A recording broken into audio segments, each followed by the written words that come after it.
Regardez cette image. Peu d'entre nous sommes allés en Corée du Nord. Si nous y étions allés, nous aurions vu ce monument de la capitale de Pyongyang. De quoi s'agit-il? C'est assez explicite comme statuaire, comme monument. C'est un monument en l'honneur de la réunification des deux Corées. Corée du Nord, Corée du Sud. Ça a été effectivement ordonné comme édification par les prédécesseurs de Kim Jong-un. Or, l'actuel leader nord-coréen veut détruire. Il veut détruire ce monument. C'est assez frappant comme annonce de destruction, et ça dit beaucoup de la tension qu'il ne cesse d'entretenir entre les deux pays. On va en parler avec vous, Magali Barthès, Emmanuel Véron, Xavier Giacomini et l'amiral Jean-Louis Vichot. De la même façon, la Corée du Nord a dissous les agences qui œuvrent pour la réunification avec le Sud. Il y a une série de déclarations et de décisions donc, qui sont à peu près convergentes pour aller vers quoi? Vers un conflit armé avec le Sud? C'est la question qu'on va se poser. Jade, vous nous rejoignez. Il y a des déclarations aussi qui sont assez angoissantes finalement, parce qu'elles sont répétitives. Oui, effectivement, rien ne va plus en fait entre les deux Corées, et c'est le président nord-coréen qui lance les hostilités dans son discours publié hier par l'agence de presse nord-coréenne, et qui dénonce directement son ennemi juré, la Corée du Sud. Écoutez-le. On n'a pas le son, on vient de me dire dans l'oreillette. Il dénonce tout simplement une ligne rouge que la Corée du Sud est en train doucement de franchir. Et pour définitivement claquer la porte à un accord pacifique, eh bien Kim Jong-un demande à ce que soit inscrit dans la Constitution l'occupation complète du voisin en cas de conflit, et a même menacé directement la Corée du Sud d'entrer en guerre si, je cite, ne serait-ce que 0,001 mètre de son territoire, tant aérien que maritime, est franchi. Alors la réponse de Séoul derrière, voilà, vous la voyez, la réponse de Séoul derrière ne s'est bien évidemment pas fait attendre. La Corée du Sud promet, en cas d'attaque, de répondre au centuple. Ah mais écoutez, ça ne marche pas. Il y a des jours comme ça. C'est pas grave. Ça ne marche pas, mais heureusement, vous connaissez le contenu de la déclaration. Effectivement. Donc, il promet de répondre au centuple si la Corée du Nord lançait les hostilités. Effectivement, l'arrivée de cet homme au pouvoir près du dirigeant sud-coréen au printemps 2022 a fait véritablement prendre un virage à la Corée du Sud, qui agite en fait le spectre de la menace nucléaire, de l'arme nucléaire qu'elle n'a pas, je vous rappelle, et qui s'aligne très nettement sur les États-Unis, ce qui déplaît bien évidemment à la Corée du Nord. C'est sous son pouvoir que les exercices militaires ont repris à plein régime. Il a pris l'habitude de répondre aux menaces nord-coréennes en doublant systématiquement les moyens utilisés par l'adversaire. Je vous donne un exemple. Le 5 janvier dernier, vous avez la Corée du Nord qui envoie à peu près 190 obus. Eh bien, réponse de la Corée du Sud derrière, 400 obus sont envoyés dans la journée. Donc l'escalade se confirme, les deux camps ne cessent de se menacer, et la situation est plus dangereuse que jamais selon ces experts, si on peut voir la citation qu'on n'a pas non plus visiblement. Tout ça est d'autant plus préoccupant que les frontières maritimes entre les deux pays sont extrêmement floues. En tout cas, les deux pays n'en ont absolument pas la même définition. J'avais une carte aussi, est-ce qu'on va la voir? Je ne sais pas, mais en l'occurrence, le Sud... Voilà.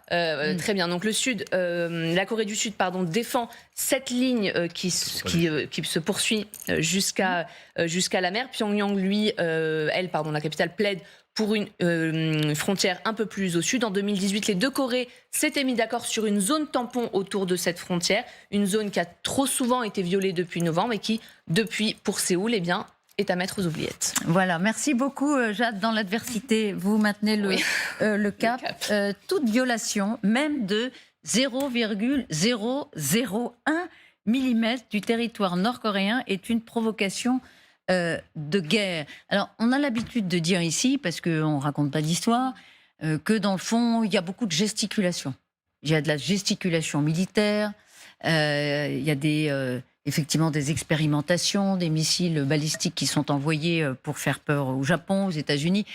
Tout ça n'est pas très sérieux. C'est souvent la conclusion à laquelle on arrive.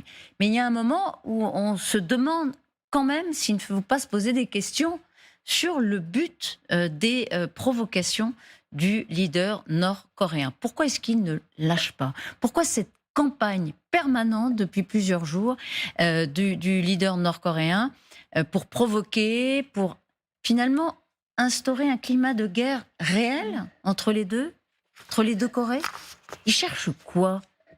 Je pense qu'ils cherchent à faire monter les enchères, à s'imposer aussi sur la scène internationale, fort du soutien notamment de cette alliance avec la Russie. On a la ministre des Affaires étrangères nord-coréenne qui est à Moscou en ce moment. Donc, il sent qu'il revient dans le jeu. Et en fait, pour revenir dans le jeu, il faut parler très fort. Il faut en effet multiplier les gesticulations, surtout qu'on est dans une année qui est absolument clé. Ce sont des messages aussi qu'ils passent aux États-Unis. Il va falloir compter avec moi. Ces messages-là, ça compte. Surtout dans la perspective, et peut-être c'est le pari certainement du dirigeant nord-coréen, d'un retour de Donald Trump à la Maison-Blanche.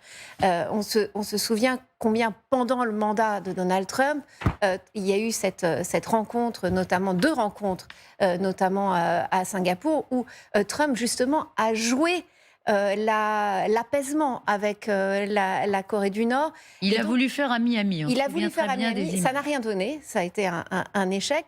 Mais là, il essaye il essaye de sonner le tocsin en disant attention, nous sommes là, nous sommes bien là. Et donc, c'est vrai qu'il multiplie à la fois les menaces militaires avec ces obus qui tombent dans la zone tampon, avec le lancement d'un satellite espion, avec l'aide de la technologie russe, avec un nouveau tir de missiles balistiques il y a quelques jours. Mais ce qui est vrai, c'est que le ton, en plus, change. C'est-à-dire que vous nous montriez cette arche de la réunification au tout début. Bon, mais ça, c'était quand même l'idée de son père, de son grand-père. C'était qu'à terme, la réunification des deux Corées. Là, ce qu'il dit, en fait, maintenant, c'est que c'est plus la réunification, c'est l'annexion qu'on veut. C'est l'annexion de la Corée du Sud.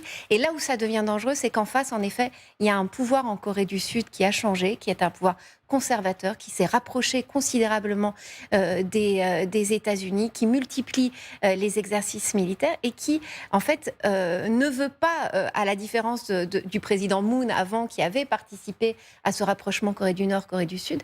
Là, l'idée, c'est pas ça. C'est au contraire de tenir bon la ligne et aux provocations nord-coréennes, répondre de la manière la plus ferme.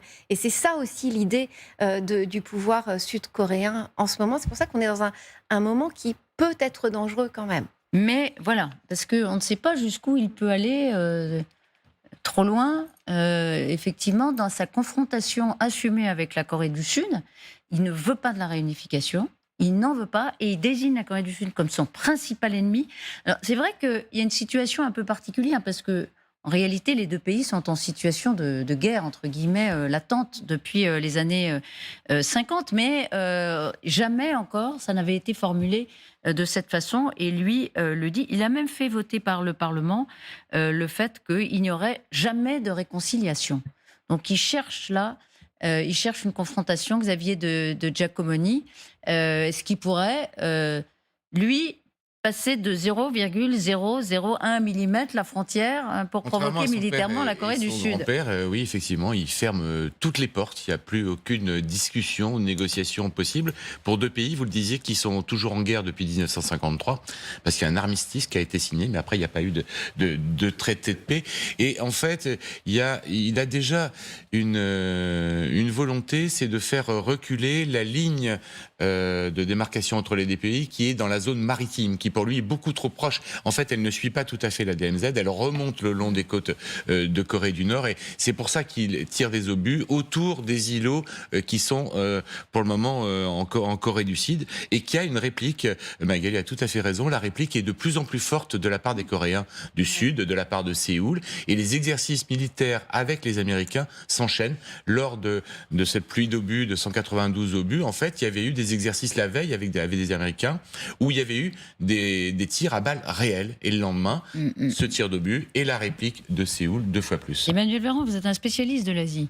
Alors, est-ce qu'il faut le prendre au sérieux ? Oui, bien sûr. Il y a toujours le jeu, en fait, enfin le jeu, avec des guillemets, bien sûr, de faire monter les enchères, de mettre une pression en direction du Sud, en direction, finalement, de l'architecture de sécurité en Asie du Nord-Est. Parce que qui dit mettre une pression sur la Corée du Sud, c'est aussi mettre une pression sur le Japon, c'est mettre une pression sur les États-Unis. Et Xavier Giacomoni le rappelait, en fait, il y a au moins 30 000 hommes américains déployés sur le sol sud-coréen avec des systèmes d'armes qui sont très sophistiqués, notamment des systèmes d'interception avec des détections, etc. Bon. Donc il y a un vrai sujet de montée des enchères et de pression exercée sur la Corée du Sud par la frontière et par d'autres moyens.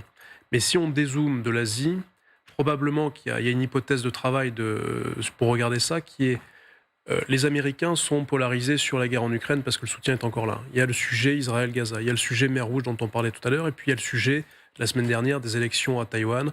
Et donc on revient ici à un acteur nord-coréen qui souhaite se manifester de manière beaucoup plus frontale, beaucoup plus directe, dans un rapport de force direct avec les États-Unis.